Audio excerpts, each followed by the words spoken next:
बिस्मिल्लाहिर्रहमानिर्रहीम अस्सलाम वालेकुम। Welcome to my kitchen. जैसा कि हम सब जानते हैं कि स्ट्रॉबेरीज़ का मौसम आ चुका है और हर जगह बहुत अच्छी सी स्ट्रॉबेरीज़ नज़र आ रही हैं। तो मैंने सोचा क्यों ना आपको बहुत ज़बरदस्त सी स्ट्रॉबेरी आइसक्रीम बनाना सिखाई जाए, जो बहुत ज़्यादा क्रीमी और बहुत ही मज़ेदार बनेगी। तो चलिए रेसिपी की तरफ चलते हैं, लेकिन उससे पहले अगर आप मेरे चैनल पर नए हैं तो काइंडली इसको सब्सक्राइब कर दें और साथ ही बेल आइकन को भी प्रेस कर दें, ताकि मेरी हर नई आने वाली वीडियो की नोटिफिकेशन सबसे पहले आप तक पहुँचे। तो यहाँ पर मैंने फ्रेश स्ट्रॉबेरीज़ ली हैं। इनकी मैंने पत्तियाँ अलहदा करके और इनको अच्छे से धो लिया था। अब इनको मैं ग्राइंड कर लूँगी। हमें आधा कप स्ट्रॉबेरीज़ का पल्प चाहिए, तो इनको मैं ग्राइंड कर लेती हूँ। तो स्ट्रॉबेरीज़ को मैंने ग्राइंड कर लिया। अब यहाँ पर हम कंडेंस मिल्क तैयार कर लेते हैं। तो 1 कप मैंने यहाँ पर दूध लिया है। आधा कप इसमें चीनी शामिल करूँगी मैं। अब दूध और चीनी को अच्छे से मिक्स कर लूँगी और मीडियम आंच में इसको इतना पकाऊंगी कि ये अच्छा सा गाढ़ा हो जाए। इसको इतना पकाना है कि इसकी जो थिकनेस है वो बिल्कुल कंडेंस मिल्क की तरह हो जाए। तो ये देखिए, लगातार चम्मच चलाते हुए मैं इसको पका रही हूँ और इसका कलर भी अब देखिए चेंज होना शुरू हो गया है।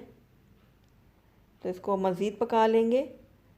आइसक्रीम में कंडेंस मिल्क डालने से आइसक्रीम का जो टेक्सचर है वो बहुत ज़बरदस्त बनता है, बहुत क्रीमी बनता है। तो इसलिए उसमें कंडेंस मिल्क डाला जाता है। तो ये देखिए, अब दूध हमारा बिल्कुल रेडी है। हमें इतना ही गाढ़ा चाहिए था। तो अब इसकी फ्लेम को मैं ऑफ़ कर दूंगी और अपने कंडेंस मिल्क को एक अलग बाउल में निकाल लूँगी। तो चलिए अब अगला स्टेप करते हैं। तो यहाँ पर मैंने एक बड़ा बाउल ले लिया और इसके अंदर मैं 1 कप व्हिपिंग क्रीम शामिल करूँगी। क्रीम बिल्कुल ठंडी होनी चाहिए, बिल्कुल चिल होनी चाहिए, तभी हमारी जो क्रीम है वो अच्छे से व्हिप्ड होगी। तो अब इसको मैं 2 से 3 मिनट के लिए अच्छे से बीट कर लूँगी।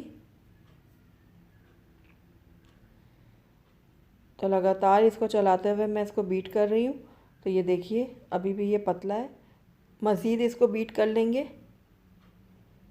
तो ये देखिए, 3 से 4 मिनट लगते हैं इसको व्हिप्ड होने में। लगातार इसको मैं बीट कर रही हूँ, तो ये अच्छे से बीट हो गई है 3 से 4 मिनट में। तो ये देखिए, अब ये गिर नहीं रही, बिल्कुल स्टिक है। तो हमारी व्हिप क्रीम बिल्कुल रेडी है। अब इस टाइम पे आकर इसमें मैं कंडेंस मिल्क डाल दूँगी जो हमने तैयार किया था। इसको भी मैं अच्छे से मिक्स कर लूँगी क्रीम के साथ। तो ये देखिए, कंडेंस मिल्क को भी मैं मिक्स कर रही हूँ अच्छे से। अब इस टाइम पे आकर इसके अंदर मैं जो हमने स्ट्रॉबेरी का पल्प तैयार किया था वो डाल दूँगी, आधा कप। तो ये हाफ़ कप मैंने इसमें डाल दिया है। अब इसको अच्छे से मैं मिक्स कर लूँगी। ये देखिए, अच्छे से मैं इसको मिक्स कर रही हूँ। तो ये बहुत अच्छे से मिक्स हो गया है। अब आइसक्रीम का जो मिक्सचर है वो हमारा बिल्कुल रेडी है। आइए अब इसको मैं अलग कंटेनर में निकाल लेती हूँ।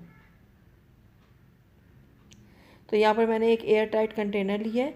इसके अंदर जो आइसक्रीम का मिक्सचर है ये मैं डाल दूँगी सारा।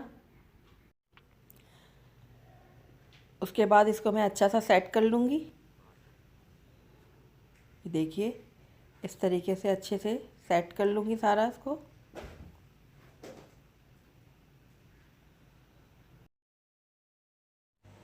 अब इसके ऊपर मैं बटर पेपर लगा दूँगी। आप चाहें तो कोई भी प्लास्टिक शीट भी लगा सकते हैं। ऐसा करने से आइसक्रीम में जो है वो क्रिस्टलाइजेशन नहीं होगी और आइसक्रीम हमारी बहुत क्रीमी और ज़बरदस्त सी तैयार होगी। तो अब इसको मैं तकरीबन 10 से 12 घंटे के लिए फ्रीज़र में रख दूँगी, या आप चाहें तो इसको ओवरनाइट भी रख सकते हैं। तो ये देखिए, 12 घंटे हो गए इसको फ्रीज़र में रखे हुए। तो आइए अब इसको चेक कर लेते हैं अपने आइसक्रीम को। तो ये देखिए, बटर पेपर मैं हटा दूँगी ऊपर से और ये आइसक्रीम हमारी रेडी है। अब इसको हम निकाल लेते हैं सर्विंग बाउल में। तो ये देखिए, कितनी स्मूथ और क्रीमी हमारी आइसक्रीम तैयार हुई है।